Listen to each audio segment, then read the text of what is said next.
what it really means to be a Muslim, that our religion demanded respect and caring for others.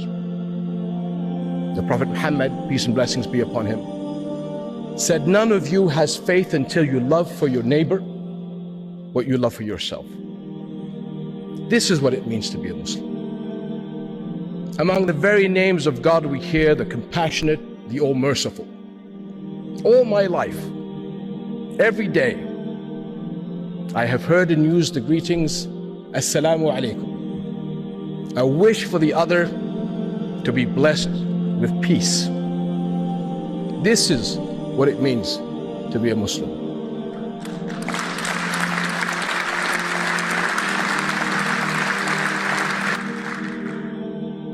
More than 1,000 years ago, before the Geneva Conventions,